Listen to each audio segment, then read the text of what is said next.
Continuing on with our story, we soon follow the exploits of other convicts and asemon on this island of hell. Our first one being the strong and confident swordmaster. Tamiya Gantetsusai is a proud warrior that always looks for opponents to fight.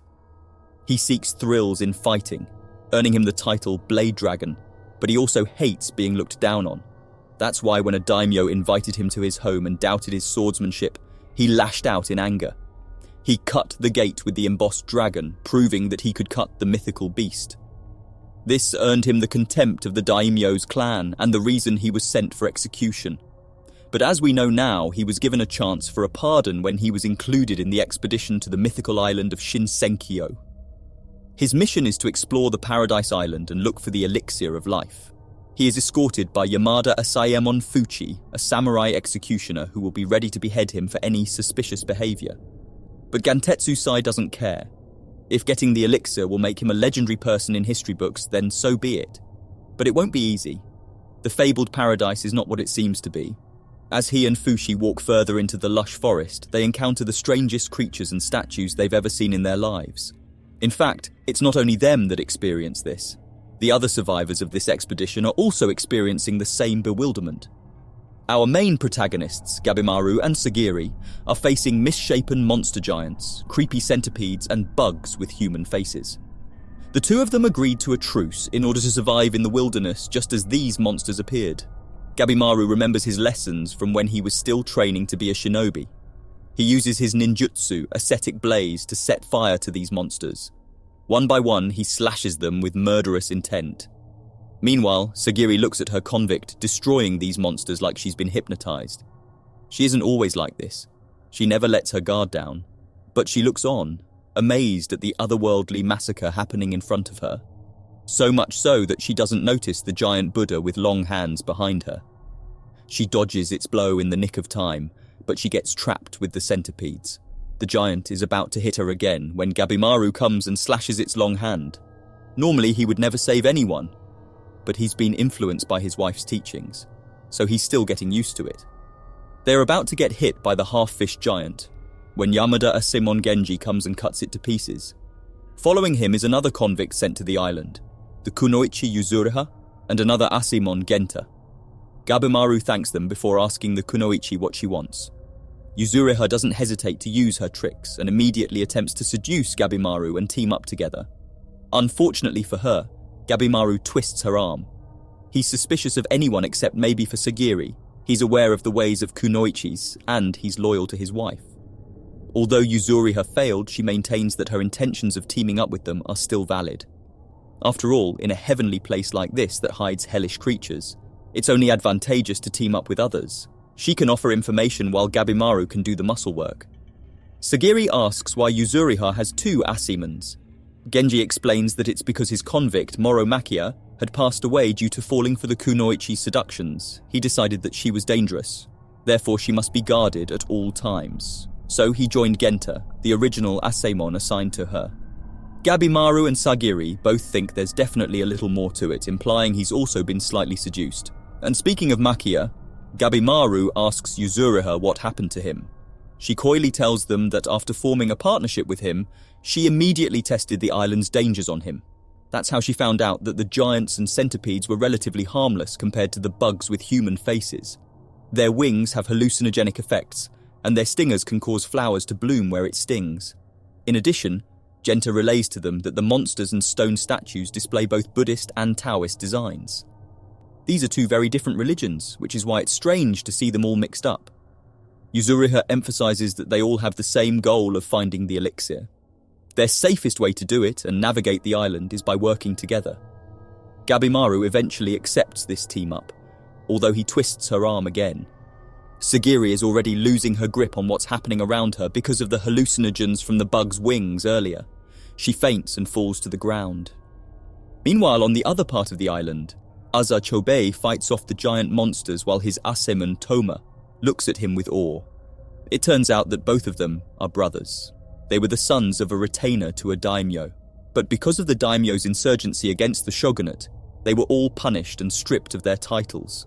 Their father was executed as ronin while their mother passed away from an illness. Because of this, the siblings were left to fend off for themselves. Then a group of bandits tried to bully them, but Chobei had enough. Instead of fighting, he charmed his way into the bandits' group and became a core member.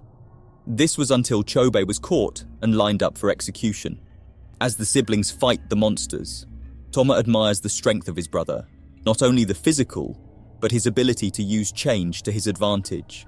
He wants to emulate his brother's strength in handling changes. That's why Toma infiltrated the Yamada clan and became an Asaemon a month after.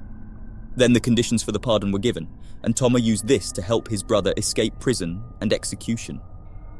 He doesn't want to be a burden to his brother. Even as a monster grabs his long hair and Chobei leaves him to defend himself, he knows that people who can't abide by changes will always be the victims. He can fight for himself, but he has complete faith that his brother will always come back for him, no matter what. When Chobei tells him that they'll find the elixir and drink it for themselves, Toma gets cunning and excited about this plan. But he warns his brother that from here on, all they'll meet will be other survivors and more monsters. Back to Gabimaru's group, they found a tree nook where they can take a break to rest and pool their knowledge. Sagiri wakes up from her fainting episode. She finds Genji Dono looking after her. Her convict is outside preparing a meal for them. Genta is fixing their torn clothes and Yuzuriha is pretending to keep watch while lounging on a hammock. Gabimaru has made kikatsugan, a type of food for shinobis. While eating, they put together their discoveries. Gabimaru scouted the surroundings when preparing their meal. He says that most of the plants found on this island can also be found on the mainland. But the most interesting part is that the flowers blooming here can also be found on the corpses of people who were first sent here. They remember the flower corpse presented to them during their selection. With that as a basis, they can assume the reason no one has ever returned from this island is that they all have been turned into flower beds. That can explain why the flora of the island is vibrant, despite lacking proper care. Yuzuriha spits out the kikatsugan she's chewing, but Gabimaru assures her he never used any ingredients from those human flower beds. He also tried to look for the tangerine that's supposed to be the elixir of life, but he found no plant that can remotely resemble the illustration. Genta says they shouldn't fixate on the illustration, but rather on the stone statues themselves. Perhaps the combination of Buddhist and Taoist elements is a distraction, but the real question is, how did the statues end up on the island? There's no indication that they can form naturally, so they should be man-made. This gives an implication that there may be humans living here or once lived here on the island that made those statues. Sagiri adds the monsters are also an enigma. She remembers cutting one of them and not seeing any internal organs. It's like someone haphazardly put two species together and presented them as religious gods. Genta arrives at a half-conclusion. They are too unrealistic to be natural and too artificial to be mystical. Whatever the case, Gabimaru thinks the existence of these creatures can only indicate the existence of the elixir. Therefore, they should be able to find it on the island. After the conversation, Sagiri walks away to have a few minutes to herself. She can't believe they've been there for a day, and so much has already happened. Genji approaches her. Without hesitation, he tells her to go back to the mainland. He offers to take care of Gabimaru as his executioner. He reminds her that she's the daughter of the Yamada clan's head. Therefore, her first duty is to marry the next leader. Being a samurai shouldn't even be her job, as women are not fit for it. He looks at Sagiri with eyes that clearly underestimate her. He tells her she has no skills to remain alive on this island that's full of mysteries. It would be better for her to go back and help the clan prosper by marrying and giving birth. Genta comes to them and expresses his opinion. He wants Sagiri to stay. But because Genji is a higher-ranking Asaemon, he has the privilege to give orders to his juniors. He gives Sagiri an ultimatum. He tells her he'll escort her to the shore the next morning so she can go back to the mainland. When Genji leaves, Genta says it would be difficult to sail back. Indeed, as they are speaking now, another pair of Asaemon convicts are struggling to row against the heavy mist of the sea. Asaemon Tenza is rowing the boat while his convict Nurugai is nonchalant about it. Then they see the shadow of a large ship. Their hopes rise only for them to dissolve in the mist when they find that it's the shadow of a ship's ruins. Apparently, many have tried to escape the island, only to get trapped in these dangerous currents. Not only that, but an unknown sea monster with many tentacles tries to attack them. They have no choice but to jump onto the larger ship. There they find the flowering corpse of Kisho, the Asaemon who tried to leave earlier. Then one of the tentacles cuts the body in half right in front of them. Nurugai sees all these and remembers where it all started. Nurugai was a member of the Sanka tribe, or mountain dwellers. The shogunate decreed that the mountain dwellers were traitors and must be executed.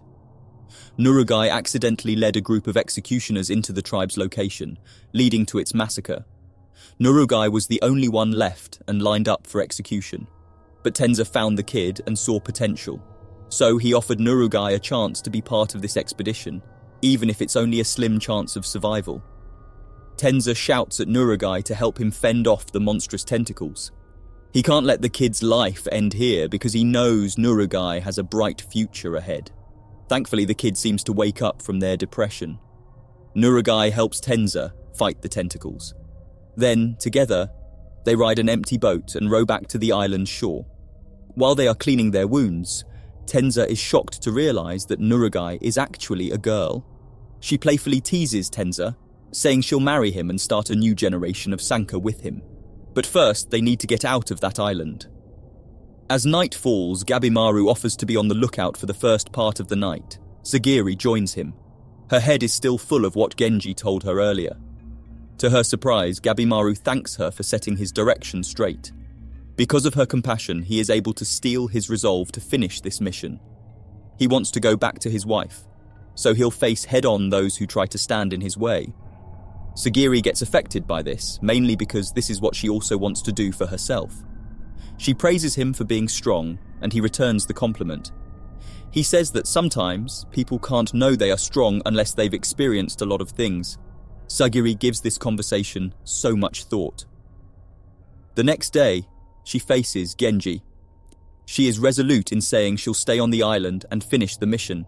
She is a samurai, therefore he must see her as his equal. Genji's pride gets hit by this boldness from a junior. He swings his sword at her, but she manages to seize it. Genji gets the sword back and is about to hit her again when Rokurota appears behind him. Without a second to react, the giant convict swipes apart almost half of Genji's body.